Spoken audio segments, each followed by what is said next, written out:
Now I'd like to welcome Yevgenia Albats, who's a Russian investigative journalist, political scientist, author, and radio host.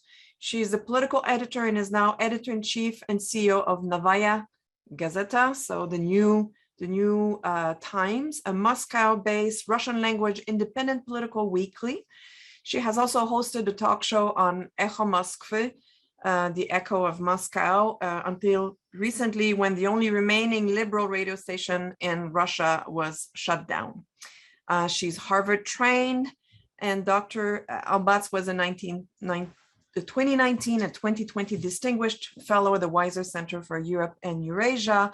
She'll be speaking about the war in Ukraine and Putin's repression of Russian media. Yevgenia, welcome. We're thrilled to have you with us, and apologies for being a bit late and having the problems at the beginning to let you in. So how are you doing? Geneviève, thank you very much. Thank you, everybody. I should say from the beginning that, of course, editor-in-chief of Novaya Gazeta is this year Nobel Prize winner, my good friend Dmitry Muratov. I'm editor-in-chief of the New Times, which was blocked 2 days after the war started. So thank you very much. I'm thrilled to be back at UMISH. I think it's great that you set up such a great panel. So, Geneviève, thank you so much. Now, before I proceed Thank you for being here. Before I proceed with my brief remarks, first of all, I should say I'm a citizen of Russian Federation. That's the only passport I have. I was born in Russia, in Moscow. And as a Russian citizen, I feel deeply ashamed of what my government is doing. I never voted for Putin, and I always fought those checklists. And basically, everyone knows about my obsession about this KGB pulse. However, though I think that after Putin amended the Russian constitution in the spring of 2020, it became inevitable. He was going to go for war in order to set up himself as a czar in this country with unchallenged and unlimited powers, under the slogan, "Fatherland is in danger." I think it was doomed to happen. However, as everybody else, I was shocked when I learned about that. And I feel awful watching what's happening in Ukraine, because I know this country. Part of my family came from Western Ukraine, and my father fought there during the World War II. So it is so unbelievable, and I have so many friends there, and I talk to them almost on a daily basis. But the most important, that I feel totally embarrassed. And to be honest with you, different things happen. Different thing happens, but I never felt so embarrassed to be the citizen of the Russian Federation and to bear responsibility for what Russian troops are doing in the neighboring country. So if there are any Ukrainians present, I'm sorry. I'm responsible, as everyone, every citizen of my country is responsible for what Russian government is doing right now. Having said that, I also should tell you that when the war started at 4 o'clock in the morning, and those of you who know a little bit of Russian, you may know that there is World War II has a very special place in our hearts and our memory. It's this politics of memory, Putin excelled in that. However, each May 9th, the Soviet Victory Day, and each June 22, that's when Nazi broke on the territory of the Soviet Union, there is one famous song. and I would first say it in Russian, and then I will translate it into English. The song in Russian is 22 июня, ровно в 4 утра, Киев бомбили, нам сообщили, что началась война. This song is broadcasted over all TV channel, and the translation is the same. On June 22nd, at exactly 4 o'clock, Kyiv was bombed. We were told that the war had begun. I think that anyone, at least of my age, and we immediately, when there is, there's a 4 o'clock in the morning, there is 1 4 o'clock in the morning. And it happened on June 22nd, and Kyiv was bombed. And now, I'm talking about this, Kyiv is under siege by Russian troops. It's beyond comprehension. So when the war started, more than 70 different associations came up with anti-war statements. Everyone from journalists to economists to designers, artists, you name it, teachers. And Kremlin was totally unprepared for that. People were so, because you have to understand, for us, the war is the World War II, where Soviet Union lost 27 million people.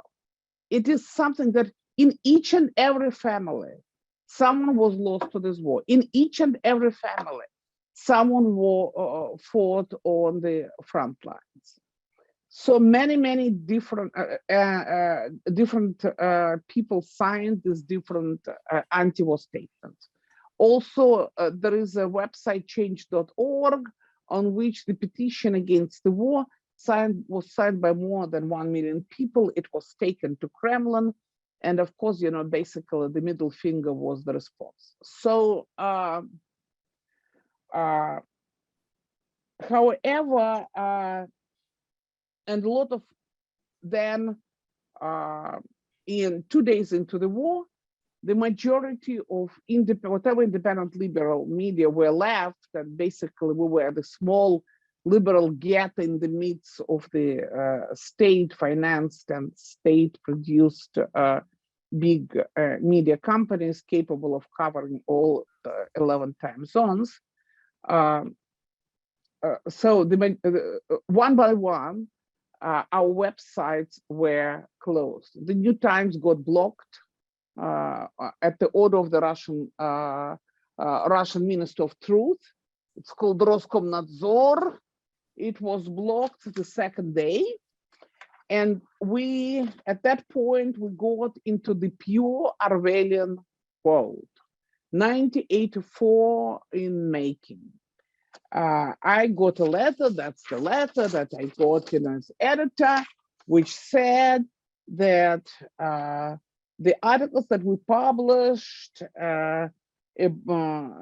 about the shelling of the Ukrainian cities and killing of civilians in Ukraine as a result of the attack of the Russian army, these materials were wrong. That was all fake. These texts were wrong. I'm translating. These were fake stuff because there is no war. There is no invasion. Invasion never happened. And there is no offense. So in accordance with the Russian Minister of Truth, Russian media are not allowed to use the word war, invasion, and offense with respect to what is happening in Ukraine right now. In a matter of several days, 16 different liberal websites and publications, as well as broadcasting and internet-based channel, were shut down. Echo Moskvy, the freewheeling broadcasting, I was doing my show, Polna Albats, Absolute Albats, for 19 consecutive years. Each month, I had the audience of 1 million people in Moscow alone. All of a sudden, you know, the Echo Moscow was taken off the air, and then its website and its YouTube channel, everything got closed. TV, internet-based TV channel, TV Rain, with the audience of some 25 million people in the last month, they decided to close the channel, as many others did, as a result of the laws that were passed by the State Duma a week ago. In accordance with these laws, any information about the war in Ukraine that is not given by the Minister of Defense of the Russian Federation, any information is pronounced as fake news, and it's punishable by 15 years in prison. There is also another law on discreditation of the Russian army that doesn't allow to criticize the Russian army or its commander-in-chief, Mr. Putin, in any way. That's punishable by 5 years in jail, and so it goes. So when these laws were passed, about 150, 160 Russian journalists, Russian reporters, and editors left the country. You can find them now on the streets of Istanbul, Tbilisi, but you know, there is just everybody left. Some publications like Novaya Gazeta or like the internet-based Bell, they just announced that they were not going to cover war in Ukraine in any way because, you know, it's impossible to cover without being punished by the Russian government. So the situation in that respect is really dire. So you know, I moved my Echo Moskvy show on YouTube, and I had my show on Monday, and I'm going to have my show in 2 hours, another show on YouTube as well. And you know, we will be talking about the 2 weeks of war, what are the outcomes. I feel absolutely terrified while I was listening to Ambassador Fried. To be honest with you, I didn't see the situation that bad, but maybe, you know, when you're inside, you are lacking flexibility to see the big picture. Now, yes, of course, Russian propaganda machine is just, you know, running. It's very funny. You know, they show the streets of Kiev and say there is no war. There is no war.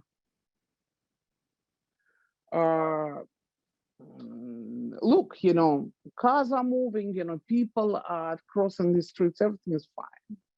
However, don't forget that internet is still available.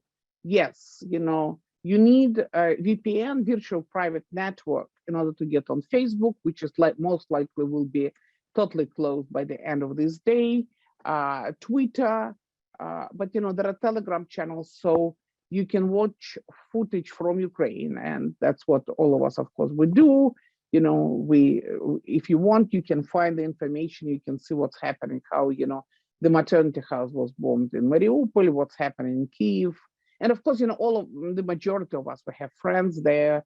I talked to a friend of mine in Kyiv. She's a Russian citizen and she just got stuck there. She came to do a show and got stuck in Kyiv, you know, on a regular basis. So young people who got accustomed to receive their information from the web, they get the information from the web. Now, finally, the last point, talking about whether Russians do support the war, they don't support the war. The truthful answer, we don't know, because there are two state-owned pollsters, of Zoom and Form, and they came up with about the same number. Just amazing, you know, how can two different pollsters can have different data set and can come up with the same numbers. And according to those numbers, 2/3 of Russians support the war. Levada Center, shortly after the war started, that's the independent pollster, conducted a poll, and they got 49% in support of the war and 40% against the war. So I think that probably there is, you know, 50-50 about the situation is about that. However, you know, we really, it's very difficult to run a poll because people are very afraid, just afraid. They hear about all these, you know, repressions that are taken against the media, against journalists. People are living en masse. Those with cash handy, they go to Arab Emirates, Dubai, and then Europe is totally closed. You know, some people, you know, for instance, my young reporter, she wrote to me that she's urgently getting married because she doesn't want to be alone in exile, but she had enough money to get to Uzbekistan. That's it. So to cut the long story short, I don't think the situation is as gloomy as Ambassador Fried suggests. I think that Russia is run by a government of billionaires and millionaires. They in their late 60s, and they have children who grew up in the boarding schools in Switzerland, United Kingdom, and United States. Many of them went through the foreign universities. So what's more important, they got accustomed to live the luxury life of Europe, to spend vacations on Riviera, you know, to fly to Monaco, to casino for a weekend, and etc. They even have, you know, they already have their grandchildren who are in the boarding schools in Europe. So for them, many of them, the whole possibility that they have to live inside Russia is a disaster. They got accustomed to make money here, and it's rent-oriented economy. Of course, they got accustomed to make money here, but they got accustomed to spend money outside Russia, and their children. And I suggest you just think about that. You know, Stalin's daughter Svetlana Alliluyeva lived the second part of her life in the United States and died there. Both Nikita Khrushchev, second, who came after Stalin, General Secretary of the Communist Party, both Khrushchev's kids lived, or you know, in the United States. Here, his niece Nina Khrushcheva is teaching in new school in Lower Manhattan. Brezhnev's grandson is in the United States. Both Gorbachev's daughter and both his granddaughters, that's outside Russia. Yeltsin's daughter and son-in-law and grandchildren, also all of them outside Russia. I mean, I cannot imagine that this government of billionaires is going to live in the constrained environment of semi-Soviet Union. Yes, Putin said today that during the Soviet times, you know, there were a lot of sanctions against the Soviet time, but life was great. You know, he was in Dresden back then, and you know, and was smuggling, you know, rugs from Dresden to Moscow in order to make an extra buck. But anyway, so I probably will stop here. I will be happy to answer your questions. Thank you very much. Thank you for taking the time, and also thank you for your bravery, actually, remaining in Russia. You mentioned that several of your colleagues have left, and I assume that you're also, you know, you and I talked earlier this week, but it's also a dangerous position for you to be actually speaking, even if you're using a VPN and now you're moving your radio show on YouTube. So I want to thank you for your work that you're doing there on behalf of Russian civil society. And many people in the chat actually were very moved by your introduction and by your heartfelt words of solidarity with the Ukrainian people. So I just wanted to let you know of that. We have questions from students, and one actually who wants to speak to you directly, Amanda Hardy. Amanda? Oh, yes, Amanda. Hi, she was my student. What is Amanda? Hi, how are you? Hi, Amanda. It's so nice to see you. How are you doing? I'm good. It's nice to see you too. So I have two questions for you. The first one is, you said that Russian citizens are responsible for what's happening in Ukraine, at least to an extent. So what do you think that Russian citizens, both in Russia and abroad, should do in order to take responsibility for this and help to work against the war? Amanda, thank you very much for your question. I think that protest is one thing. By the way, I didn't mention that there is ongoing protests going on in more than 50 cities across the country. About 14,000 people were detained already. And and those who come out on the streets, they're predominantly young people. Alexei Navalny today from jail once again called people to go on the streets and protest. That's very important. It's important to have this street mobilization so that Putin and his clique knows that there are people who are against the war. Now, that's very important. However, I think that the situation will develop rapidly. And, we can refer, Amanda, to the history of the Latin American countries. Brazil, Argentina, Uruguay, these countries went through the certain periods of dictatorships and or military junta, or both. And however, finally, through coup d'etats, through palace coup, or what we call in political science split of the elites, they managed to get back on the road of democratic and accountable government. So I would be watching. I think that the story is unfolding. I don't think that we're already at the end of the story. No. It's the very, very beginning. It's going to be extremely interesting. By the way, Geneviève, thank you very much for your nice words, but it's very interesting here. It is a great story, and and it's very interesting to watch it. Things can happen, but journalism in any country is a risky affair. So thank you very much, but there is no bravery on my part. It's just a job. It comes with a job. So I'm serious. It comes with a job. So we are going to see a lot of very interesting developments, I think.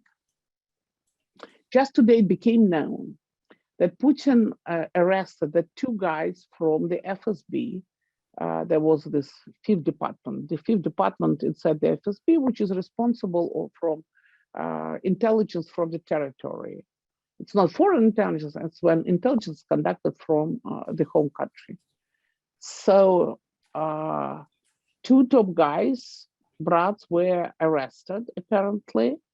And there are a lot of talks that Putin was presented, or whoever made this decision, with the false information about the state of the Ukrainian affairs. Basically, the expectation was that they were going to take over Kyiv in a matter of 3 days, that Ukrainians were going to meet Putin with bread and salt and flowers.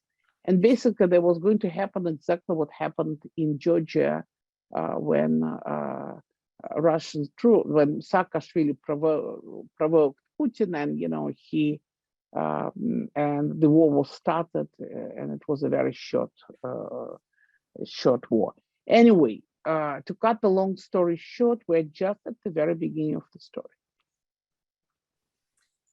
We'll take one last question, and I'm always reading all of them. When I see that one, we're running out of time, and that one will be better in a different panel, that's what I'm doing. So please don't take any offense on me not asking a specific question.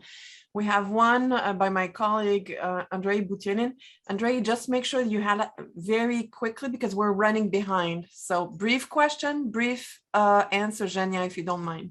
Okay, I'll just be very brief then. As a Russian citizen living in the States, I'm just wondering, what can I do to support Novaya Gazeta or Russian civil society right now, just financially? How can I get you guys money given the credit card disconnect? I think that you should give money to Ukrainians. They are in bad need. There is a great movement in the United States to rent R&B apartments in Kyiv, in different cities. Mm-hmm. Even if these buildings are going to be destroyed, you move your money to people who are in great need. 2 million refugees. By the way, of these 2 million, 30,000 went to Russia. So that's, you know, Putin's liberation of Ukrainians from nationals and Nazi speaks for itself with these numbers. Yes, please, you have to give this money to Ukrainians. So what Zhenya was Dr. Albats is talking about is people renting a room in Kyiv, and the money goes to Airbnb, and then people can at one point have access to that money that's basically serving as a bank if they don't have foreign bank accounts. And that's a movement that's been happening. And we have actually a few Ukrainian scholars and refugees that are present, one of whom you know, I think you overlapped at the Weiser Center, Oksana Chabanyuk, who is in Lviv and is going to Munich soon, and we hope that she'll join us in Ann Arbor. She's asking a question that I will ask to our next speaker, Yuri Zhukov. But at this point, I want to thank you for being with us today. Thank you for your work. I invite you to stay on if you have time. I know you have your radio show on YouTube. If you wouldn't mind putting your YouTube link in the chat so that people can actually have access to that, that would be wonderful. Sure. You know, I'm sure but it's in Russian, right? That's okay. Many of us speak Russian, and actually, maybe it's good to have that all those likes, etc., and viewers of your show. Okay. So thank you so much.